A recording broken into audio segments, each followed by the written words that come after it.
Halo sobatku, dimanapun kalian berada, gimana kabarnya? Semoga kalian dan keluarga dalam keadaan baik-baik saja ya. Kali ini kita akan membahas Donghua Jet Dynasty episode 19 yang tayang hari Selasa ini. Perlu diingat, ini hanya sekedar bocoran spoiler yang episodenya rilis tanggal 22 November 2022. Jadi, jika narasi dan video berbeda, mohon dimaklumi ya. Untuk kalian yang penasaran tentang cerita Jet Dynasty episode 19 ini yang tayang 1 minggu sekali, oke, langsung aja kita ke ceritanya, gas.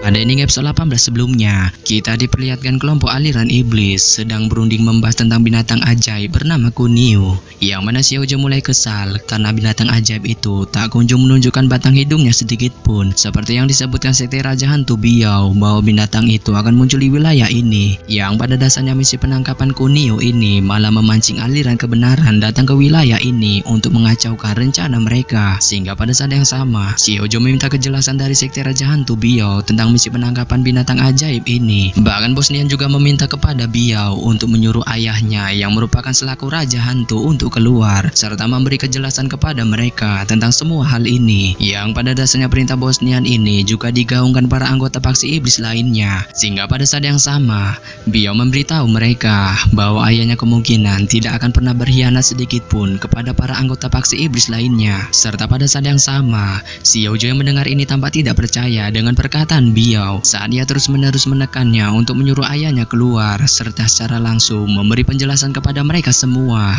Melihat perdebatan ini tak kunjung kelar, salah satu anggota paksi iblis lainnya menyarankan kepada Biao untuk bersatu dan baku hantam saja melawan para praktisi aliran kebenaran, yang pada dasarnya rencana ini lagi-lagi dipandang Xiaoju saat ia merasa rencana itu terkesan menyesatkan, serta pada saat yang sama ia terus menghasut para anggota aliran iblis lainnya, sehingga pada saat yang sama hasutan yang terus-menerus dilontarkan Xiaoju ini membuat Biao curiga saat ia merasa bahwa Xiaoju bukanlah orang dari anggota aliran iblisnya, serta pada saat yang sama ia kemudian menyerangnya.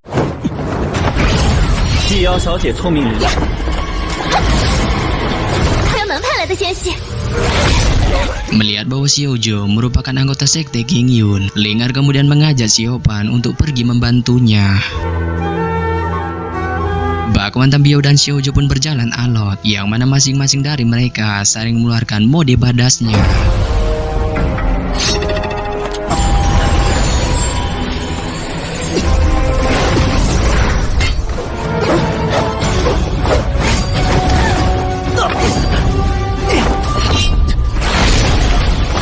Saat Biao berada di ujung tanduk serta siap untuk dihabisi Xiaoju, tiba-tiba serangan entah dari mana datangnya mengenai Xiaoju saat Xiaopan dan Lingar kemudian datang untuk membantunya, yang pada dasarnya serangan ini berasal dari ayah Biao yang merupakan Raja Hantu.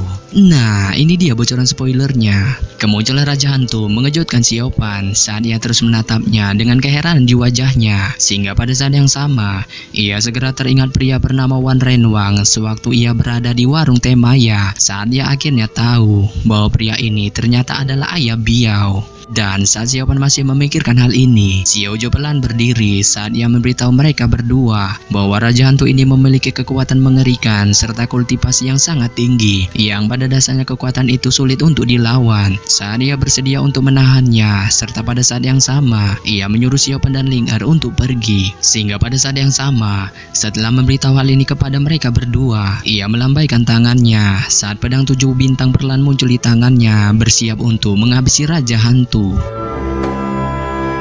Melihat ini, Raja Hantu memandang Xiaoju saat ia mendeteksi bahwa dirinya memiliki kultivasi paling tinggi di antara murid-murid dari sekte King Yun, yang pada dasarnya hal ini sama sekali tidak dipedulikan Xiaoju saat ia menarik napas dalam-dalam serta dengan pedangnya ia melangkah maju menyerang ke arah Raja Hantu.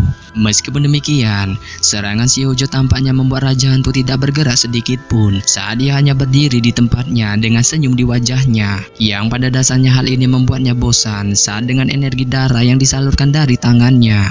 Ia menghantamkannya ke arah tubuh Xiaoju. Sehingga pada saat yang sama, Xiaopan dan Ling Er yang melihat ini segera terkejut saat mereka melihat wajah Xiaoju yang pucat serta mulutnya memuntahkan seteguk darah setelah terkena bogeman dari Raja Hantu. Tidak lama setelah memberikan bogeman selamat datang kepada Xiaoju, Raja Hantu meliriknya saat ia mengatakan kepadanya untuk menyerah dalam baku hantam ini. Yang pada dasarnya perkataan Raja Hantu ini tidak dijawab Xiaoju sedikit pun saat Ling Er segera berdiri dan menghalangi di depannya. Serta pada saat yang sama dengan kemarahan di wajahnya, Ling Er memberitahu Raja Hantu bahwa ia tidak takut sedikit pun terhadapnya. Sehingga pada saat yang sama, Xiaopan yang melihat keberanian di wajah Ling Er menyarankannya untuk tidak bertindak gegabah serta menyuruhnya untuk tetap tenang. Yang pada dasarnya saat Xiaopan menenangkan Ling Er, wajah Biao menjadi gelap saat ia merasa kedekatan Ling Er dan Xiaopan cukup akrab. Serta pada saat yang sama, ia sedikit penasaran saat ia menanyakan kepada Xiaopan apakah Ling Er merupakan si Ji yang terus dibicarakannya waktu itu. Mendengar pertanyaan Biao, Ling Er dan Xiaoju sama-sama terkejut saat dengan keheranan di wajahnya. Xiaoju menanyakan kepada Xiaopan apakah ia kenal dengan bapak dan anak ini. Sehingga pada saat yang sama,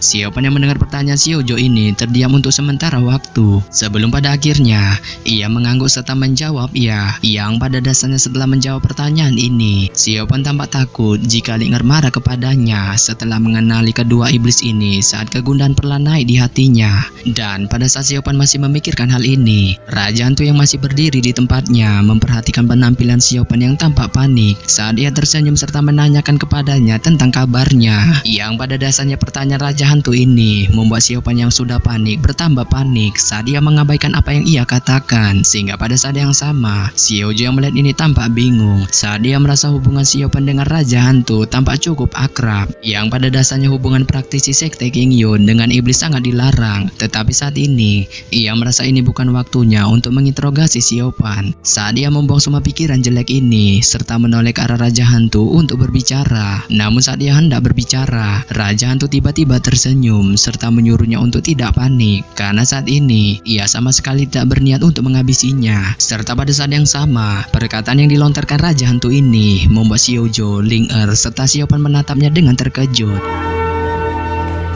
Beberapa saat, Raja Hantu menatap Biao lalu pada Xiaopan saat dia tersenyum serta mengucapkan terima kasih kepada Xiaopan karena telah menyelamatkan putrinya di gua iblis. Serta ia merasa Xiaopan menunjukkan cintanya kepada Biao karena telah berhasil membawanya keluar dari situasi hidup dan mati. Yang pada dasarnya perkataan Raja Hantu ini membuat wajah Xiaopan berubah saat dia melihat wajah Xiaoju dan Ling Er juga menatapnya dengan aneh. Serta pada saat yang sama, ia bergegas membantah perkataan Raja Hantu dengan mengatakan ia berbohong. Dan pada saat Xiaopan mengatakan hal ini, ia merasakan mata Biao menatapnya dengan sedih saat Raja Hantu segera melanjutkan perkataannya bahwa ia akan membiarkan Xiaopan CS pergi. Tetapi pada saat yang sama, ia juga menghasut Xiaopan untuk bergabung dengan paksi iblisnya ketimbang sekte King Yun yang akan menghukumnya dengan aturan anehnya. Serta pada saat yang sama, ia berjanji kepada Xiaopan jika ia bergabung dengan paksi iblisnya, ia akan dinikahkan oleh Biao. Yang pada dasarnya janji-janji manis yang disebutkan Raja Hantu ditolak mentah-mentah oleh Xiaopan saat ia menyuruhnya untuk diam. Serta pada saat yang sama, tangannya juga menunjuk ke arah Raja Hantu saat ia berteriak dengan marah serta mempersilahkannya untuk menghabisi dirinya. Sehingga pada saat yang sama, Ling Er yang melihat Xiaopan tidak terpengaruh sedikit pun dengan hasutan Raja Hantu merasa lega saat dia menepuk bahu Xiaopan dengan bangga. Melihat ini, Raja Hantu hanya bisa menggelengkan kepalanya saat dia tersenyum dan memberi waktu kepada Xiaopan untuk memikirkan serta memutuskan tawaran darinya. Sehingga pada saat yang sama, setelah mengatakan hal ini kepada Xiaopan, ia menarik Biao untuk terbang keluar dari gua. Serta pada saat yang sama, Biao juga menoleh dan menatap Xiaopan sebelum pada akhirnya ia perlahan menghilang bersama dengan Raja Hantu. Setelah kepergian Biao dan Raja Hantu, situasi di wilayah ini menjadi sunyi saat Ling Er melihat wajah Xiaoju yang pucat. Serta pada saat yang sama, ia menanyakan tentang kondisi Xiaoju serta asal perguruannya. Sehingga pada saat yang sama, Xiaoju mendengar pertanyaan Ling Er ini memberitahunya bahwa kondisinya baik-baik saja ya. Serta ia memberitahu Ling Er bahwa namanya bukan Xiaoju, melainkan nama aslinya adalah Yi Chai yang merupakan murid dari perguruan Puncak Widows. Sehingga pada saat yang sama, Ling Er yang mendengar ini perlahan mengangguk saat ia akhirnya mengetahui bahwa Yi Chai merupakan senior terkuat yang terkenal di perguruan Puncak Widows. Saat Ye Chai kembali ke sekte King Yun, Chang Song beserta ketua Tian terkejut saat mereka akhirnya mengetahui bahwa Ye Chai berhasil mendapatkan info tentang aliran iblis dengan cara menyelinap dan memata-matai mereka, yang mana mereka akhirnya mengetahui bahwa aliran iblis saat ini sedang mencari binatang ajaib yang disebut Kuiniu. Serta pada saat ini mereka juga terkejut mengetahui bahwa pemimpin salah satu 4 faksi besar iblis, yaitu Raja Hantu, juga ada di sini. Dan tidak lama, ketua Tian menanyakan kepada Ye Chai tentang dan bagaimana caranya ia bisa masuk serta menjadi anggota aliran iblis. Sehingga pada saat yang sama, Ye Chai yang mendengar ini menjawab bahwa ia bisa masuk menjadi anggota iblis karena saat itu ia melakukan penyelidikan tentang sekte iblis di Gunung Gongsang, yang mana ia menemukan sisa-sisa peninggalan sekte iblis sedang beraktivitas saat ia tidak tahu menahu tentang semua peninggalan ini. Serta untuk menemukan jawabannya, ia mencoba join ke dalam anggota iblis dengan mengubah namanya menjadi Xiaoju, yang pada dasarnya setelah seleksi ketat yang diadakan aliran iblis serta mereka melihat bakatnya yang cukup menonjol, ia dengan mudah masuk menjadi anggota aliran iblis. Ia juga meminta maaf pada ketua Tian karena waktu itu ia tidak bisa membantu Xiaopan dan Sueki yang jatuh ke dalam jurang iblis, karena saat itu ia ditugaskan ke dalam grup melawan senior Qi serta biksu muda Pajan. Sehingga pada saat yang sama, ketua Tian yang mendengar ini tersenyum saat ia menyuruh Ye Chai untuk tidak mengkhawatirkan masalah itu serta ia menyuruhnya untuk beristirahat. Dan saat Ye Chai pergi untuk kembali ke rumah untuk beristirahat, ia tiba-tiba teringat sesuatu saat ia menarik ketua Tian, serta pada saat yang sama ia menyebutkan tentang cangkang mutiara besar kepadanya.